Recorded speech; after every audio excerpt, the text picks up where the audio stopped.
I'd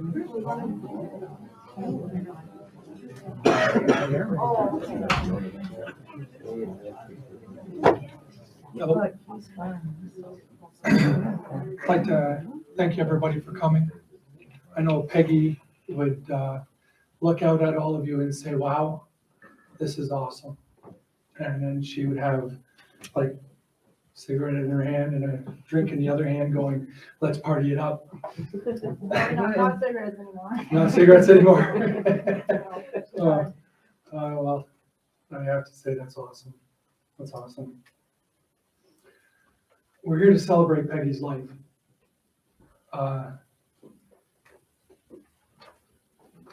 As hard as it is to look at why we're here, it's always easier when we look back at what we remember. Many of us knew her very, very well. We knew that she was a very big-hearted woman. We knew that if you needed her, she was there. She never gave it a second thought. She cherished every moment with every person that she was with. That was one of her biggest gifts that she had and that she gave us.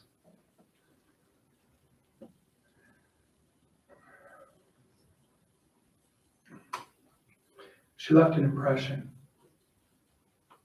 And sometimes it wasn't always the best impression, because, you know, if you got on her bad side, you had to run. But 99% of the time, it was the best impression in the world, which was, hey, come on in, have a seat. You want something to drink? Hey, my God, I haven't seen you in years. Tell me what's new. Always something, always something. And she was always bubbly. She was an amazing, amazing woman. And she still is. She still is. Because you know what? No matter where she is today, she's here with us.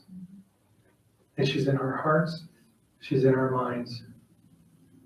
She's a part of our soul because she allowed us to be a part of hers. She always knew right from wrong because she always fought for what was right. She fought for anybody and everybody who needed her. Just recently for Josh and his job. She fought for that. She put herself right in there and she made sure that all those who were against knew that it was wrong to be against whatever it was. She always made sure it was there.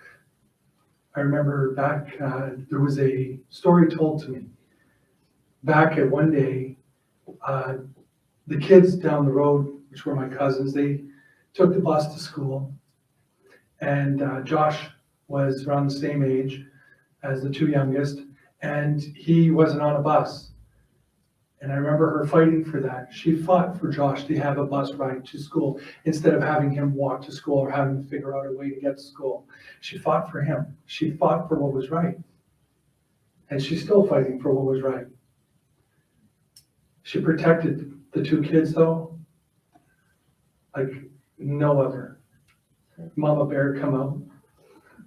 I remember one day I happened to be at the house, went to talk about something personal with her, which every once in a while I would do. And Casey was on her way out with a friend. And as I'm walking up the stairs and talking to Peggy, Casey goes and all you hear is, you got precious cargo there, right, Danny? As I was standing there, well, I turned around and went, I think he knows what you're talking about. And Casey just kind of, shrunk into the car, closed the door, didn't say a word. The boy's like, yeah, I got it. I got it. I'm sorry, I got it. And she, like I said, she protected these two.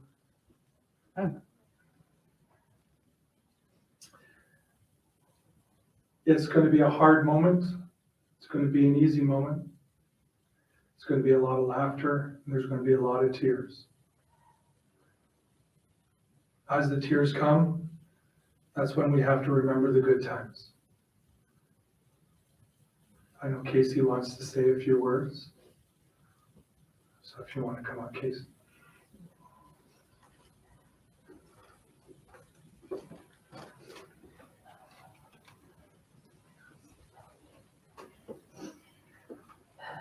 I'm gonna try. I don't know, I have a lot to say. I never thought I'd be up here talking, but I found a letter that I wrote to my mom when I was pregnant with my son. She kept it in her top drawer, and I don't know, she must have kept it for today. It's at home. So this is Valentine's Day. Happy Valentine's Day, Mom. I figured that you and Dad used to buy me a card and a present every year, that I could get you one this year. I also thought it may be a good opportunity to let you know just how great of a mother you were all my life. I'm better at expressing my feelings on paper. When this baby comes, hopefully he'll change me because I'm not as open as I usually am. So I just wanted to take this opportunity to be with you. It seems to me that you really don't know how good of a mother you have been. You seem to focus on all the negative and never on the positive things you've done for us, which was a lot. Maybe I should have told you sooner, but like I said, I'm just not that great at expressing feelings. Every childhood memory I have is a good one. When I think about my baby and how I want to raise him and what types of things I want to do with him, many of the things you did, I want for him too. Now I can't name everything, and this letter would be 500 pages, but just remember all the things you were involved in. Well, like school was huge. I know being off work, an accident she had. She fell in the parking lot on GM on ice. So I think she milked it for a little longer than she needed to, but she was off for a long time. She was able to do all the things at school that I loved, like field trips and chaperone, and even picking us up for lunch every day. She picked me up all the time, me and Josh, and had her friends over for mac and cheese and drove us back. She used to make little things at our lunch with notes or special treats and make sure we had things we could bring for bake sales, Valentine's Day, or whatever else at school. You fought for the buses and won every year. That took so much energy and confidence going on TV, or standing in front of trustees of the Board of Education, and then protesting out front with me and all the other kids, showing us what it took to fight for what you wanted. These are the reasons I'm so strong myself. Watching you all my life taught me to never let anyone walk all over me, to be independent, and to fight for what you believe in. Watching you do all the cooking and cleaning, outdoor work and handiwork, like installing carpet, you installed carpet, painting, made me appreciate you even more and taught me that I can do all of those things too. Although Jeremy does all the handiwork. You would be the one who would take us camping every year and have the garage sales to be able to afford it. Or water slide parks. Every holiday we ever had, you made memorable. At Christmas time, we would play Raffy, the Beatniks, or Brenda Lee and bake, sing, and put up the tree and decorations. You and Dad would take us out to look at the lights. It seemed like there were so many more back then. And you'd unlock the door to Josh's room on Christmas morning to let us out. They had to lock us in. Some memories I have are so vivid, and I'll never forget them. And sometimes I just get them out of nowhere when I'm doing something. Easter was another favorite, or you'd hide chocolate candy presents all over the house and decorate the top of the TV. I can still remember all the Martell boys coming over after the holidays in the morning, envious of all the things we received. And all the time that you spent making everything perfect. It made me appreciate everything even more. To this day, you and Dad would drive us anywhere if we needed to or wanted to go. Pick us up from bars late at night or anywhere we wanted to go. They drive and they make sure that we got there and home safe. You were the parents that everyone could go to for things and everybody wanted. Whether it be all the birthday parties at McDonald's or Studebakers or New Year's Eve parties where you'd let us have dances at the house, play spin the bottle, and have a sip of champagne. You always did everything to make us happy.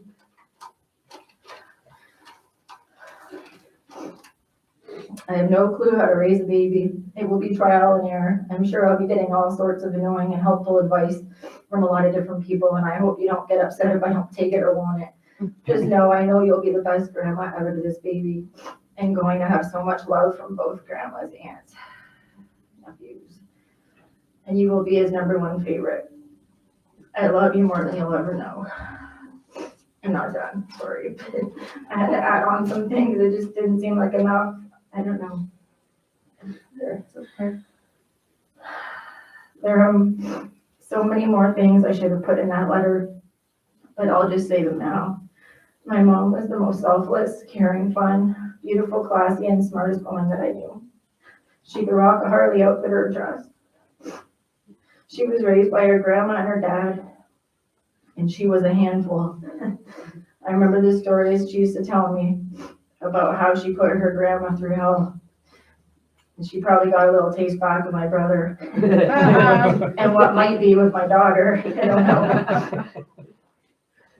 My parents never married, and for that she always wondered if she would go to heaven. She would always say to my dad, if we're not married by the time she's 4, I'm out of here. If we're not married by the time she's 7, I'm out of here. And my dad would say it was just a piece of paper, and jokingly say it was easier for him to take off if he needed to. And he finally asked her when I was in my late teens, and she said no. She probably figured it was pointless after all those years. There were so many things that my mom loved besides me and my brother and her grandkids. And it was her fur babies. Even ones that aren't hers, like my dog, loved her the most. She just had a calm, loving, patient nature, and she spoiled them like crazy. We used to joke around that she loved them more than us. And now we're stuck with a dog to take care of that eats cooked chicken breast every day and bites ankles.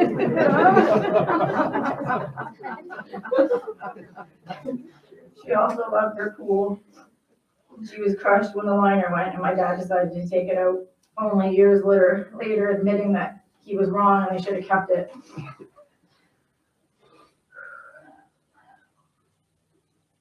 My mom loved going away.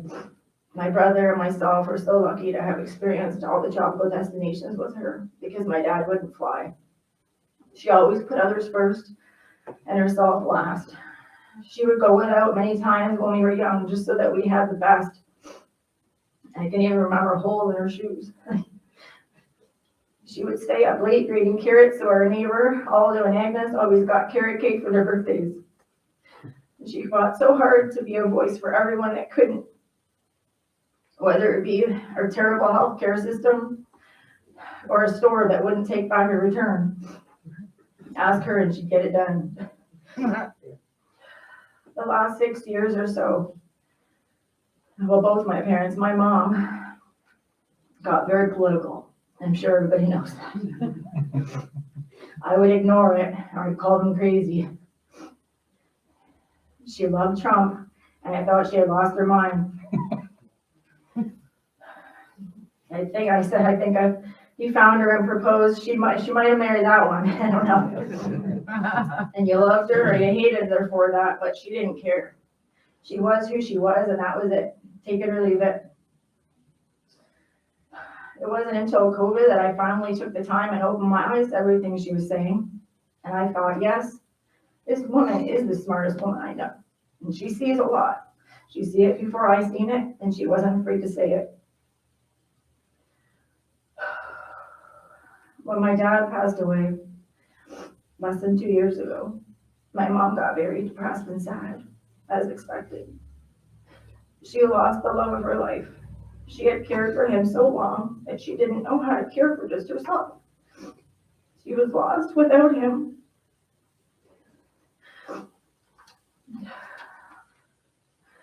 As much as our hearts are broken and we want her back, just one more minute to have her back. I know she's up there with all the people she's been waiting for so long to see, like her brother, her grandma, her dad, her mom. Everybody died on her at such a young age. And my dad, she's watching some of her favorite shows she said she'd miss, like the Vikings, the Mayans, Chicago Series, Law and Order, Yellowstone, 2.5 Men. There's so many she loved her shows. And I will take comfort in knowing that we will see her again, but not yet. Her memory will go on, and I will tell my kids all the stories and show them all the pictures and never let her die in my heart. I will talk to her every day and do all the things she loved just to keep her close until the day that we meet again.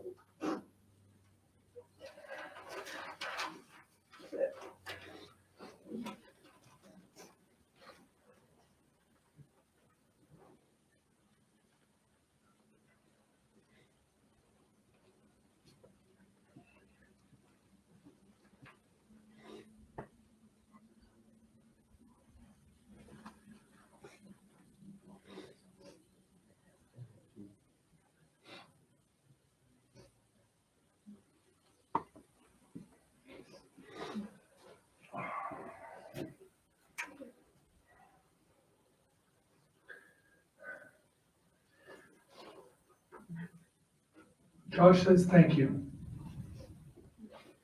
He really appreciates all the faces that he's seen the last 2 days, all the phone calls that he's received. He's says he's having a hard time, but he's muddling through. And he knows that she's in a better place. If there's anybody else who would like to share something, the floor is open. You're welcome to come up here.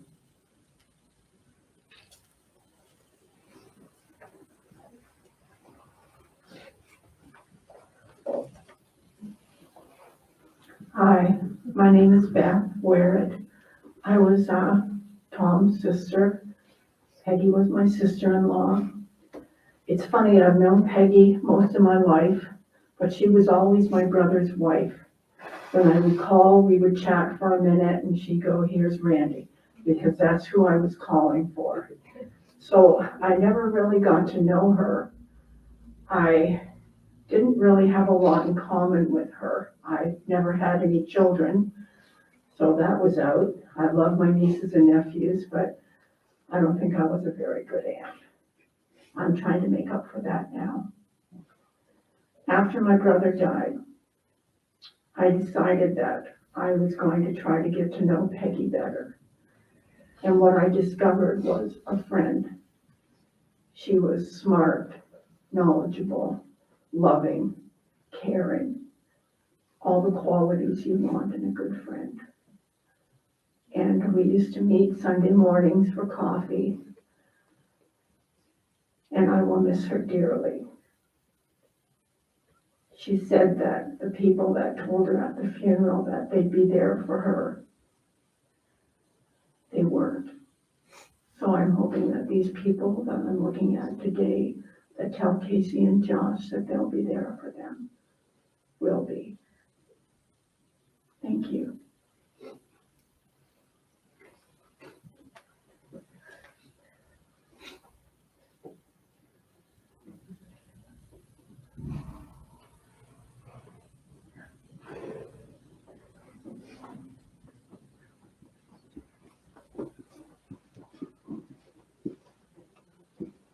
Hello, my name is Janice.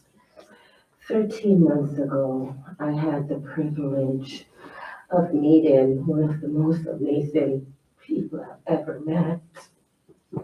It was a cold January day, and I was outside losing my mind.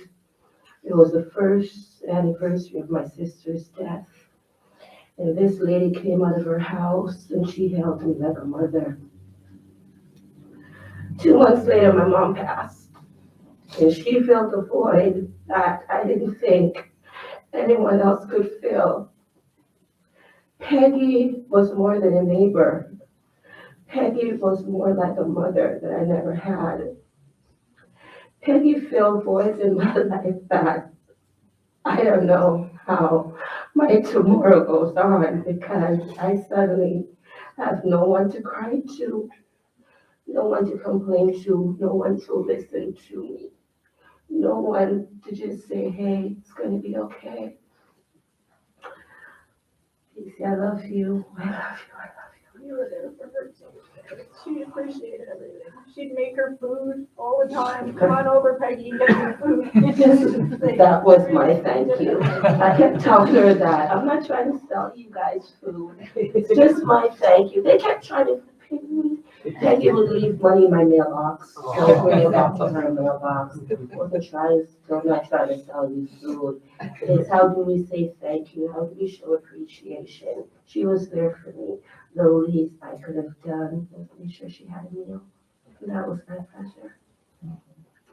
I'll never forget Peggy. I'm always going to be a phone call away.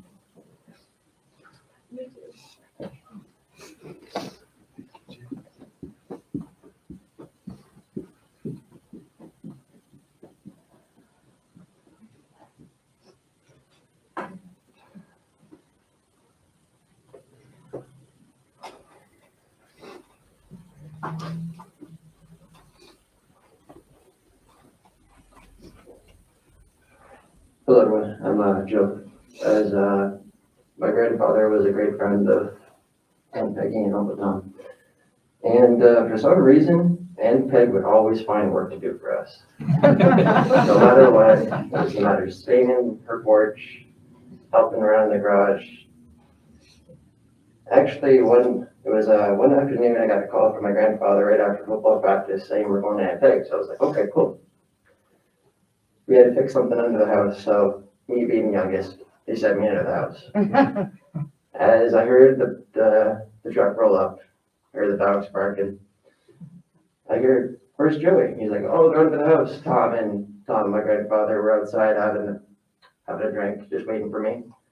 And then next thing you know, there's raccoons under there, so you send the youngest kid under there. And then I don't think Tom ever heard the end of that. So. All my life, Peg was always on my side compared to the boys.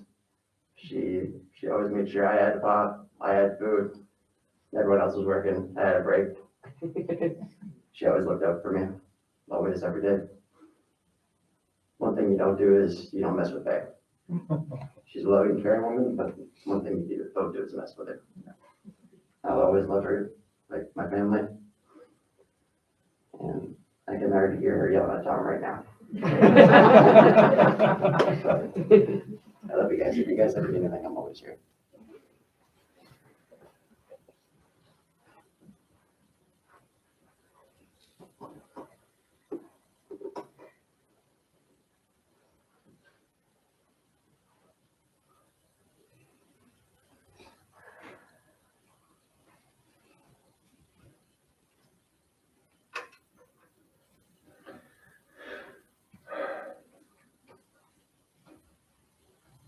So there's a theme to Peggy's life. The theme is family.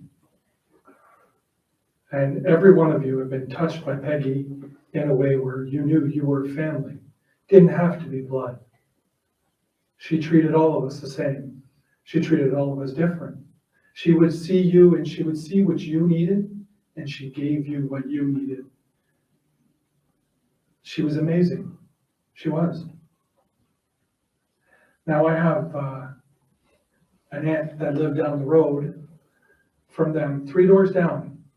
So, they practically lived together because the boys never left their house or the kids never left my aunt's house. Now I have 4 cousins. I have 2 cousins that shared memories. I have been able to get a hold of the other 2. And my aunt shared some memories. So I'm going to share these with you. Now, the Martell family were a rambunctious bunch. So I can honestly say Josh got along well with them. Oh yeah, like we all know how rambunctious Josh was when he was younger. You multiply that times 4, and then you had 80 or 90% crazy, and it was awesome. It was awesome. My cousin Tommy started to speak about Jellystone Campground, and he sat there and he says, one memory I have, says, they were all dancing to Michael Jackson, and he believes it was Black or White album. They were just jamming to it. And it had just come out and they were having a ball. He says, I remember she always rented the best trailer.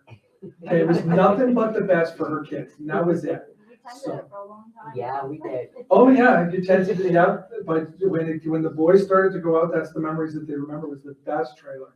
And he says, yeah, it had air conditioning. He says, our tents didn't, but that they did. So they would be, Peggy would be there for about 2 weeks, and the boys would be there for about a week. And she always used to invite them in on the hot days and say, come on in, hurry up, everybody come on in. It's nice and cool in here. It's cooler in here than it is out there. And then she'd come out with all these Mr. Freezies. And he says, that's one of the most important memories that she has, or that he has, when he was with her. Also, all the time in her backyard. Now, you know, the kids were inseparable. Like, Casey could actually run with the boys better than the boys could run with the boys. She put them in their place. I watched her and I just looked and I went, wow. But she loved her backyard. Peggy took pride in the appearance around her house because that was hers.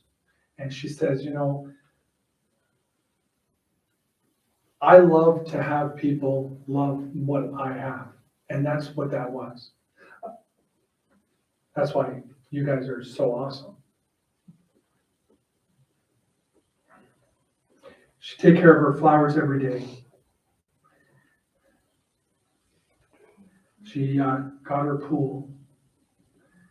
And Aunt Lisa was saying, yeah, when she got her pool, she had her little floaty, cigarette in one hand, her drink in the other, and she would just lay there basking in the sun. That was her oasis, her getaway from the getaway. She'd get home from work. If it was nice and sunny and hot outside, she'd be in the pool. She loved that thing. It was her favorite place to be. Another memory that was shared with me was Christmas. Now, you'd think my aunt had 4 boys, so when they used to go buy gifts, there would be a lot of gifts. So where do you hide all these gifts? Well, she used to hide them over at Peggy and Tom's house. So this one year, Tommy was old enough to know that Santa Claus wasn't real. And Mom said, well, stay up. And he did. And I guess he sat in the window waiting while my aunt, who lived 3 doors down, backed her car right out, backed it into Peggy's driveway. Peggy and my aunt would throw all the gifts inside the car, and then she would literally drive out and then back into the driveway, and then my cousin Tommy went and helped her take the gifts and put them all out under the tree. He says, yeah, he says, the only people who actually drive 3 doors down just to go get gifts, make sure it's done. But someone was talking about Leroy, the Tin Man, the night at the front door, part of her decor. She still has it. She still has it. It was beautiful. It was a beautiful piece of art. But everybody remembers Leroy. They all talked about it and had a great time.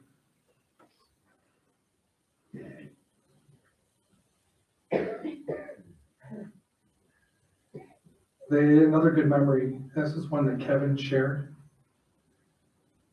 And Tommy followed through with a few more additives to it. And whenever it came to dinner and the kids were at Peggy's house, they would all get in the car, as TJ called it, the big white boat. Yeah, the Thunderbird, beautiful car.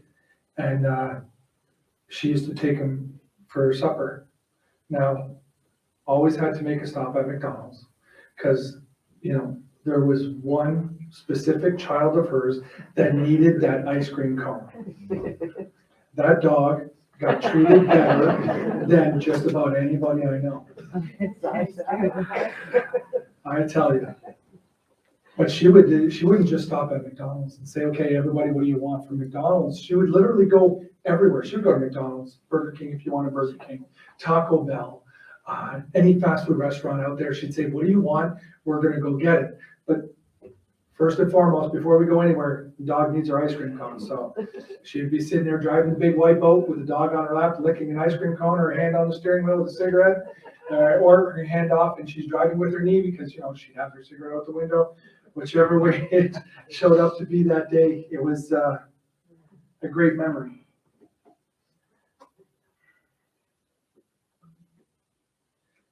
And Lisa says they were a great family to be a part of our lives.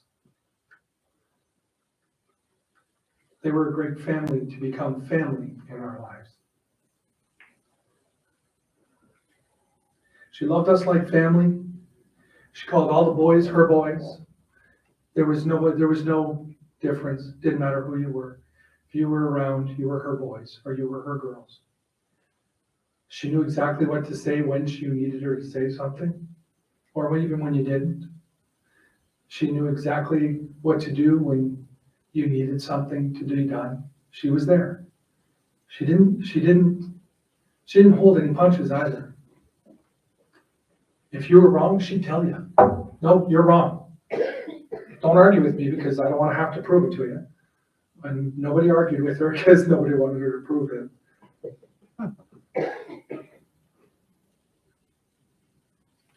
Peggy, just like Casey said, Peggy was a very smart woman. And my Aunt Lisa knew that. My Aunt Lisa was in awe because she just, anything that needed to be said or done, Peggy could put it into words and get to the point without swaying from it. She knew, like I said, she knew what to say, how to say it, and she did. And she made sure that everybody knew what she wanted, and she pushed until she got it. There's a memory from Kevin, and I think this is one of the most precious ones I've heard. Kevin was over playing with Josh, and now, mind you, he was younger, so I'm going to say between 5 and 7 years old. I'm not sure. Nobody gave us an age. He needed something, so he went out and he looks at Peggy and he says, Lise. Now Peggy's not answering him because her name's Peggy. And Kevin's in there, Lise, and she realized he's talking to me. She goes, no, honey, that's not my name. Now, you know, Peggy, her heart is so big. She doesn't want to break his heart, but she has to explain to him, right? And he says, yeah, she told me her name was Peggy. And he said, and I guess how it goes, now if I got this wrong, Kevin, don't hate me. It's not my fault. Mom said it. My dad's name is Tom, and my mom's name is Lise. And Josh's dad is Tom. So that means your name is Lise. So you're Lise in his mind. And Peggy's like, no, honey, that's not how it works. Here's some of the memories that we have. One of the most precious memories I have was the day that I was allowed to be a part of these two kids' lives. The first day to the last day. First day was most memorable. My Aunt Lisa said to me, I need you to babysit some kids down the road. Didn't know them very well because I had only seen them in passing. And I said, okay. And Mom's waiting for you. Her name is Peggy. And I went to the house. Now, Tom was at work and he was going to be getting off. I went to the house early to meet Peggy so that she could get to know me and all that. And we're sitting there at the table, we're talking, we're laughing, and Tom comes walking in. Now, Tom was a scary man if you really didn't know who he was. So now, I was this tall, but I was about as thin as my wrist in size. So I wasn't this big burly man at all. I was just this little tiny kid according to him, or compared to him. And he walks in and he looks at me at the table. He looks at Peggy and he says, "Who the hell are you and what are you doing in my house?" Well, you just see me go, and I had nothing to say. Peggy's like, "This is Lisa's nephew. He's watching the kids. We're going out." Tom was like, "Oh, we're going out."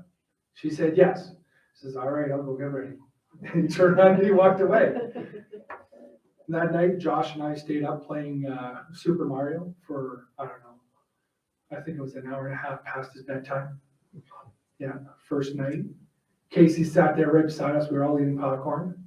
And Casey just looked at me and she says, "I hate this game." It was, she trusted no one, but she trusted everyone. It was a really complex. And to trust us with her kids was the most amazing feeling in the world. Love you guys. I really do.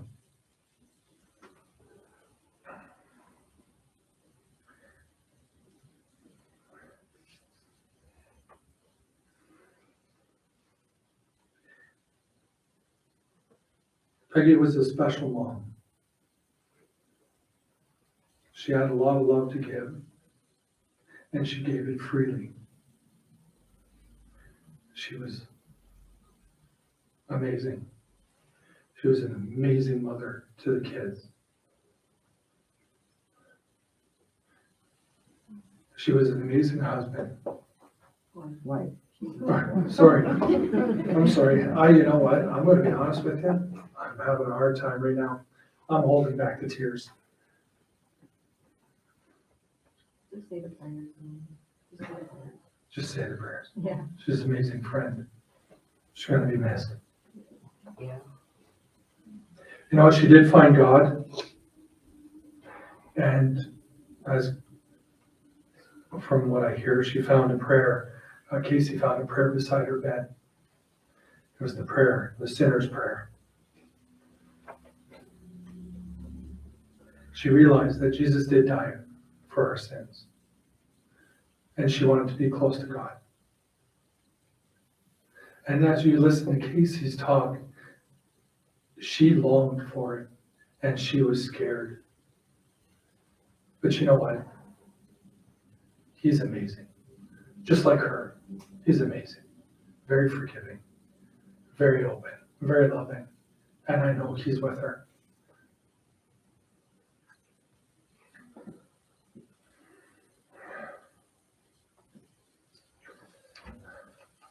I'm going to ask that we bow our heads in prayer. We're going to start with the Lord as my shepherd. Psalm of David. The Lord is my shepherd, I shall not want. He makes me lie down in green pastures. He leads me beside still waters. He restores my soul. He leads me in the path of righteousness for his name's sake. Even though I walk through the valley of the death, I will fear no evil. For you are with me, your rod and your staff, they comfort me. You prepare a table before me in the presence of my enemies. You anoint my head with oil, my cup overflows. Surely goodness and mercy shall follow me all the days of my life, and I shall dwell in the house of the Lord forever. I do have a small rendition of what Casey wrote, and I'm going to read this to you. If Peggy were talking to everyone here today, she would tell you, the Lord is my shepherd. I asked him into my heart many years ago. I do not want any longer or have fears. He has restored my soul. We are walking beside still waters. I no longer fear, for he is with me. Surely goodness and mercy have followed, and will in the house of the Lord forever. Amen. Sinner's prayer. God, I am a sinner. I am sorry for my sins. I believe Jesus Christ is your Son, and I want to invite you to come into my heart and into my life. I'm willing to trust you as my Savior and follow you as my Lord. And I pray this in Jesus' name. Amen. Amen. Our Father, who art in heaven, hallowed be thy name. Thy kingdom come, thy will be done, on earth as it is in heaven. Give us this day our daily bread, and forgive us our trespasses, as we forgive those who trespass against us. And lead us not into temptation, but deliver us from evil. For thine is the kingdom, the power, and the glory. Amen.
To conclude the service, we're going to start at the back of the room and just have everyone come forward and file past Peggy's casket and pay their final respects. And then we'll ask that you exit out and we'll just give the immediate family private time. And on behalf of the family, once again, thank you for supporting me today.